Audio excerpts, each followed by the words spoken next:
airplane mode. This shouldn't be long. As soon as I leave the house, as of right now, I'll turn into the highway where I live. There's a cop on Flower Bluff Drive, which is like 2 blocks down. Stop sign where I turn. And straight. As soon as my vehicle turns, they curve all the way around to come behind me. Pulled over on the other side. This is where I make the dents.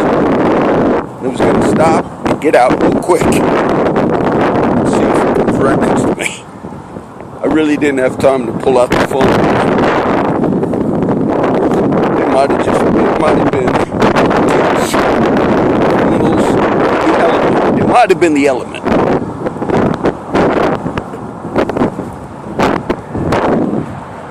So I did it real quick. This is sometimes where you see me make the videos. I have some teaching videos to do. Some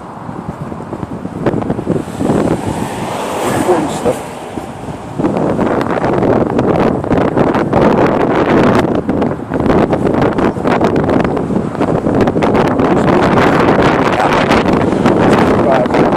Stop, sit, sort of like predator. Meaning, there's no biblical injunction for crime fighting that says, I think there's one right there. Just park there. I think it's one right there. There's no scriptural basis for law enforcement in Scripture to be the Scripture talks about those who lurk in dark places seeking to be found. I think the salaries of police are very high. They bitch about it. No. The fire department and the city, when we in salaries, they pay them too much here. Now, the cops have gone on TV and said they actually have a lower standard, but that's a lie. Because in South Texas, where all the cities, Kingsville was a smaller city than Corpus Christi, but all the fire departments, and I'm assuming the police departments, because when we bargained and negotiated, we compared to the salaries of Corpus Christi. We also lost firefighters, and I'm assuming cops did the same. We lost them where they came to Corpus, because they said the pay is high. And maybe the other thing was, you get away with everything in this city. Maybe that was the other thing. I used to have my friend, I won't tell you his name, good old boy, friend of mine. And sometimes he ran into me. He lays low. He's been homeless for many years. It's Carpenter Tim, I can tell you. I've known Tim for so many years. And Tim's a worker, but Tim's been homeless for many years. But a lot of my new friends don't know Tim. Some of the older guys, I've told them recently, I said, yeah, well, I know old Tim. And some of the old guys are like, you know Carpenter Tim, John? You've been around. Yes, I have. I used to sit with Tim in the old camps, and he'd make hobo coffee.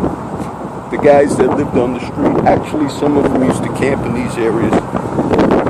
But Tim lays real low, and so a lot of people don't know him. Takes his bike, goes into town, but sometimes when I'm at my prayer spot, which is the other side, Tim would see if I was there, and he'd stop. I even did a few little videos with Tim. You see, aristocracy, oh my, Miss Watts, the Ludickeys, the white aristocracy, oh my, oh please. Don't let a Hispanic or a Negro person come too close to us. I believe you do hold that view. And I do believe that plays a role in what you allow. And Tim used to tell me, maybe last year when he'd run into me, and I'm making my trips to New York and New Jersey, Tim rode his bicycle to New Mexico, honest truth, all the way to New Mexico. You know, stopped along the way. But he asked me one time last year, he said, John, hopefully the police department, hopefully they have some professionals that came in.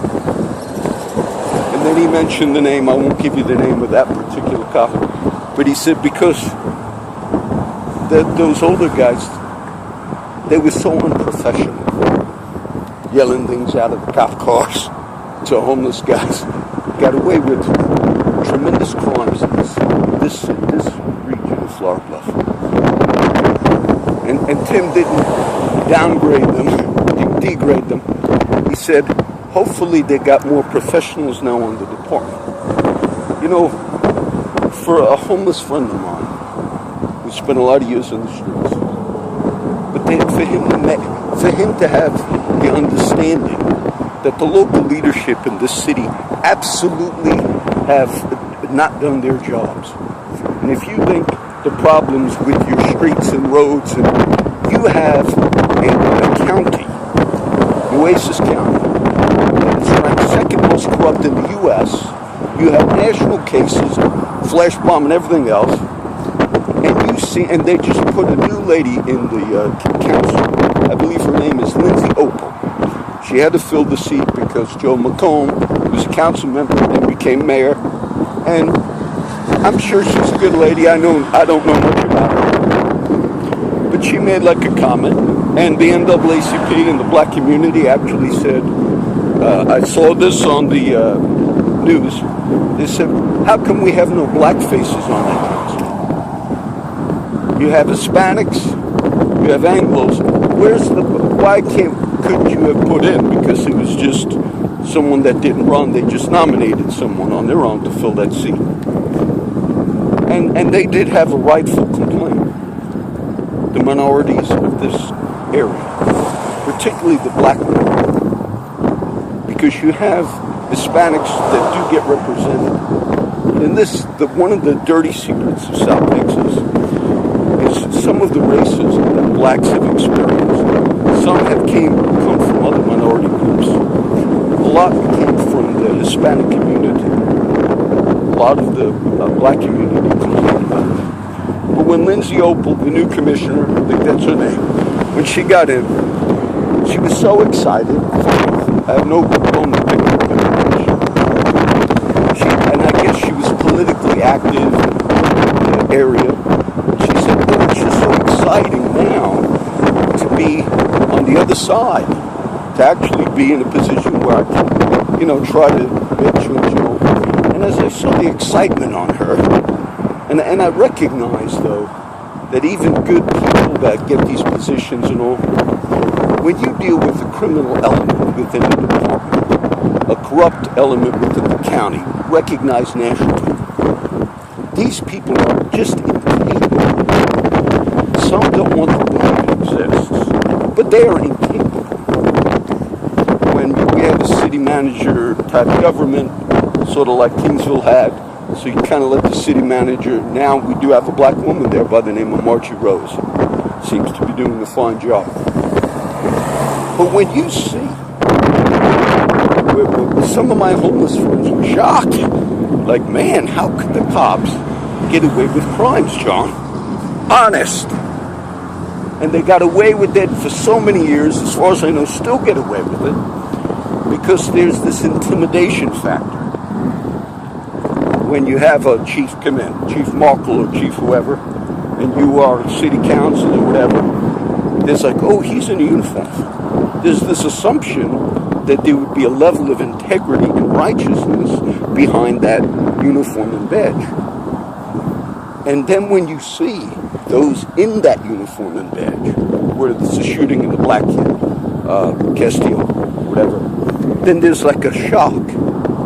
And I've noticed it's more among white people, like, oh my. You're going to say oh my until the entire black community of the U.S. is dead? Would you say oh my then? It's the absolute ignorance of some of the leadership. It's the absolute ignorance of some of the leadership of this city. So yes, I thought this might have been a cop turning around now. The question I would have is all the money you're now throwing into this department, and the response times to legitimate 911 calls are atrocious. And the time spent to the ones that cross the line, the men in blue do indeed cross the line. How much does that cost you? The money that you're throwing now into the salaries because you cut it back from the crime prevention, that element that's involved in crime and corruption within the courts and cops, you have just promoted more crime. Because that particular element, you funded that. That's one of the other reasons when we weed out, as Carpenter Tim said, hopefully, John, they got rid of some of those unprofessional, which were criminal elements. A lot of my homeless friends experienced physical beatings, being hit by police units. Hit, not real hard, just tapped them, fell down. They laughed. Yes, all of that. Wonderful, wonderful Corpus Christi, Texas. Wonderful. I'm sure this is a cop that's just sitting there. I'll pass him in a minute. They just sit on these little entryways, and those that are connected with the criminal element, to them it's like they're comfortable there. To them they feel there's an air of arrogance that we went to school here as kids. We grew up in this particular area where my friends actually found unreported dead bodies on the other side. This is called the Oso. If you go to the other side, it's called the Intercoastal. And there were reports of, and I used to tell my friends, I don't think there's unreported homicides, guys. Then one of my friends, John, we came across, it was a skeleton of a human. Probably was out there for 10 years. They found it years ago, but when they came across it, they said, no, these were the local hits that are carried out that nobody knew about. So, Miss Opal, Lindsay Opal, oh, he's going to mention money. Now that you have a position, maybe called to account, any legitimate leadership of a community would have immediately called a chief, a police chief in and said, look, we have a present lawsuit, which is against a Rosas guy. This is costing us a lot of money. We had the shooting of some of your own officers by themselves, shooting each other at that particular flash bombers. This seems to be some problem here, Chief. But they're so fast.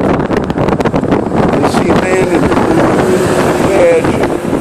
They say, wait a minute, but regardless of criticism of this guy, John, or anyone else, just simply as management, we discern that there's a huge problem here. Made it to national news. And we're throwing a lot of money into your department. So we'd like to make sure that we're getting our money's worth. Just something simple like that. But this could be Corpus Christi district. There's something else problematic in this community. 13 minutes.